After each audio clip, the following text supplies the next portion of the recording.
Okay, so I'm going to start this video out by saying necessity is the mother of invention. Okay, that's kind of a popular classic quote, but keep that in mind as you're watching this video. Um, so first, to offer some background context, I've never been diagnosed with attention deficit disorder or ADHD, but when I'm left to my own devices and I'm trying to just live life normally, go to school, work, be useful to family members, I'm naturally distant, preoccupied, or dreamy, okay? Normally it feels like 85 to 95% of my mind is focused on things that cannot be seen by the naked eye, no matter what I do. And so I have to use implements like caffeinated beverages and supplements in order to partake in focused or convergent thinking rather than just constant, divergent, abstract, meta thinking that has no relevance to anything in my life. So when I was in university and some years after university, I came up with a sort of improvised means by which to forcibly redirect my attention to the topic of my studies or to school assignments. I noticed at one point that a bag of rubber bands could be secured cheaply, so I bought a bag of rubber bands, and then I kept it in my bedroom, and I placed a rubber band upon my left wrist, and whenever it is that I was studying or writing, and I got distracted, I would snap the rubber band against my wrist, and it would sting, but it would immediately redirect my attention to the emphasis point that I had placed before my mind for that multi-hour studying or writing session. You should not do this if you have ADHD or anything else, but I'm just letting you know that I found a means by which to improvise and solve my problem in those instances in which I was struggling to focus, and I had already consumed a certain amount of, say, caffeine, or already taken certain supplements. So necessity is the mother of invention. I've seen a few videos about a topic that's not really within my wheelhouse. It's not within my standard specializations. And it concerns like the YN, the black male YN. And I was thinking, there seems to be a bit of a back and forth between younger and older people about what the primary origins and fomenting forces of this phenomenon happen to be.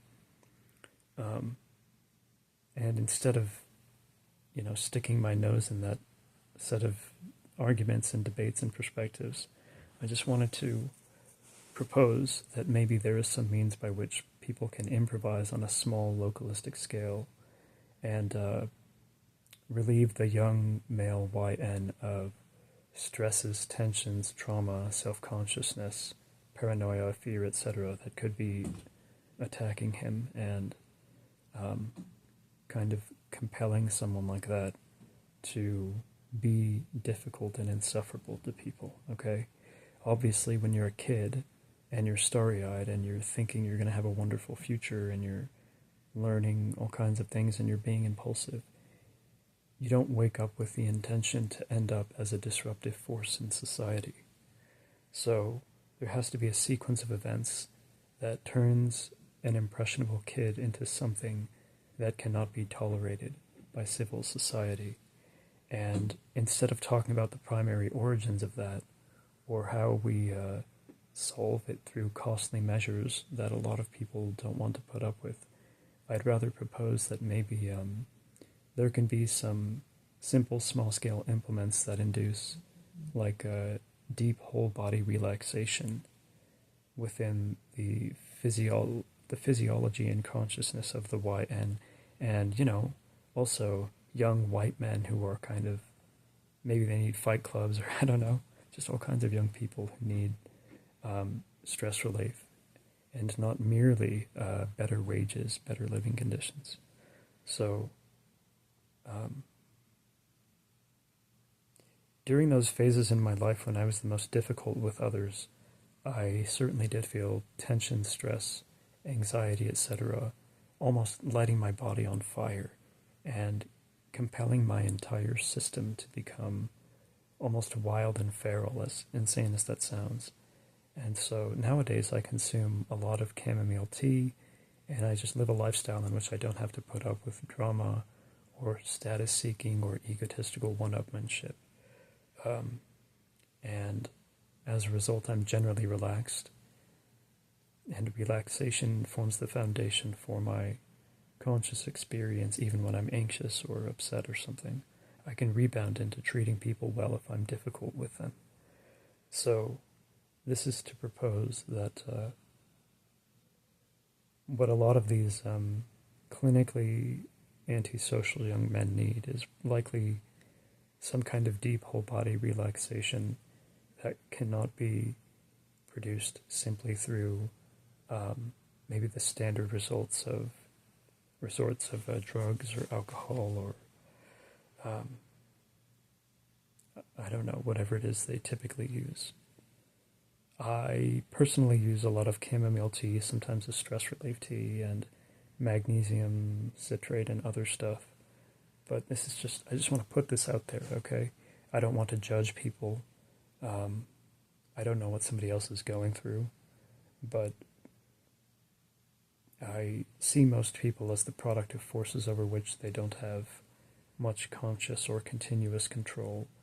And I think those of us who actually deliberately shape ourselves into something morally exceptional in the midst of hardship are kind of few and far in between in humanity. Most people are living in a reactive relationship to trauma, stresses, adversity, worries, etc.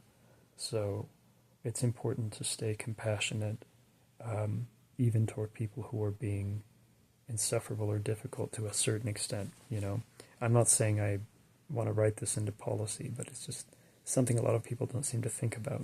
What does the body of the YN feel like? What does the body of the, the school shooter or something feel like? How do we introduce them to an extent of tranquility that they do not meet in their normal life? And can we help them get so tranquilized of their own accord that they feel no impulse to harm an innocent person? It's something to think about. Thank you for watching and have a good day. And God bless you.